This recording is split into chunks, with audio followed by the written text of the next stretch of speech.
Assalamualaikum warahmatullahi wabarakatuh. Halo teman-teman sekalian, apa kabarnya hari ini? Sehat selalu ya. Tersiar keras kabar akan dibangunnya koalisi besar, permanen, dan jangka panjang oleh Prabowo Gibran dengan support dari saudara Joko Widodo. Tersiar operasi senyap untuk melobi banyak partai yang berseberangan dengan iming-iming kue kekuasaan. Desainnya begini, 70-80% kekuatan partai dalam legislatif DPR harus masuk dalam koalisi besar, permanen, dan jangka panjang ini. Sisanya 20% maksimal 30% menjadi oposisi.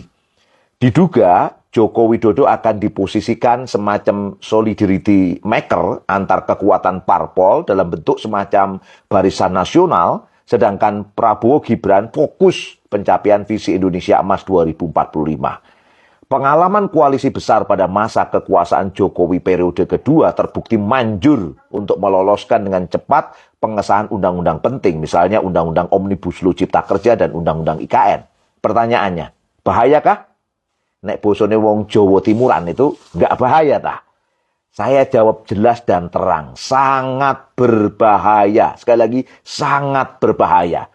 Apa alasannya? Begini penjelasannya.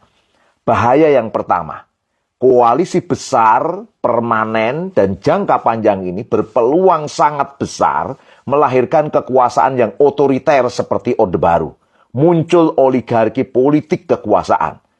Mengambil istilah Sokrates yang diperkuat oleh Plato dan Aristoteles bahwa demokrasi akhirnya melahirkan para demagog yang berujung pada kediktatoran. Yang lahir akhirnya hukum besi oligarki, hukum besi para elit pada rakyatnya. Suara oposisi dan masyarakat sipil tak akan dianggap karena dianggap kecil. Logika balancing power, balancing kekuasaan tak akan terjadi. Bahaya yang kedua, penjelasannya gini.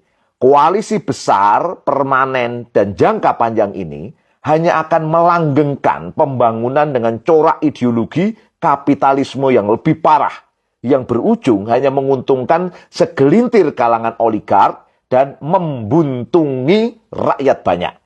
Gini membahasnya. Kita bisa ambil logikanya dari pidato Pak Jokowi.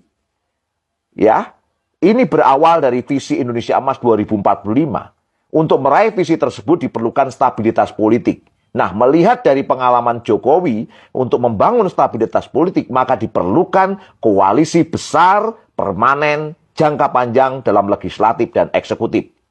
Yuk, sekilas kita bedah apa di balik visi Indonesia Emas 2045 sebenarnya. Begini.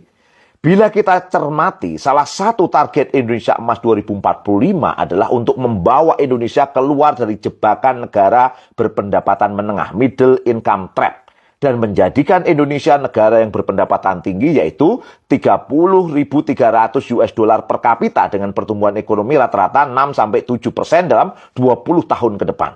Logika ini kelihatannya indah, tetapi ini sebenarnya adalah indikator ekonomi kapitalisme. Begini membacanya.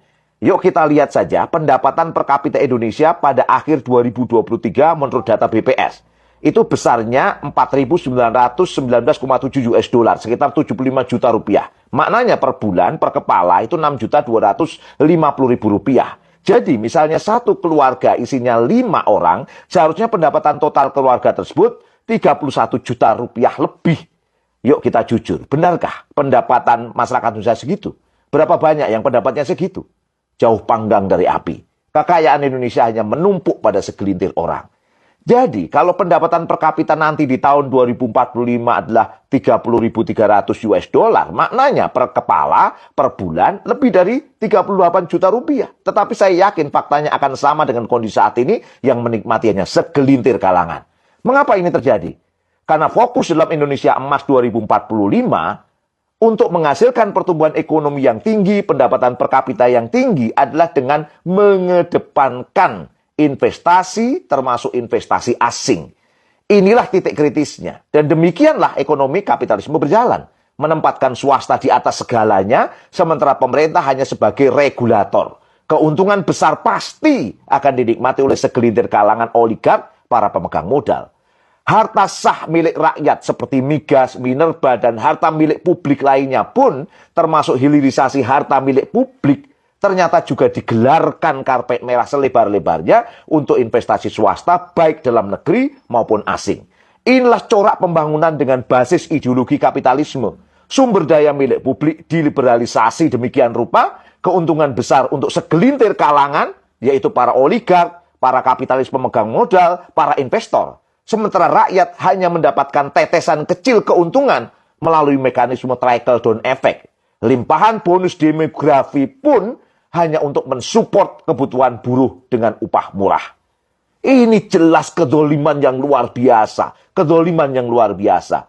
Jadi, saya membaca wacana dan nafsu mewujudkan koalisi yang besar, permanen, jangka panjang ini hanyalah demi melanggengkan ideologi kapitalisme yang menguntungkan segelintir pemodal, pola oligark.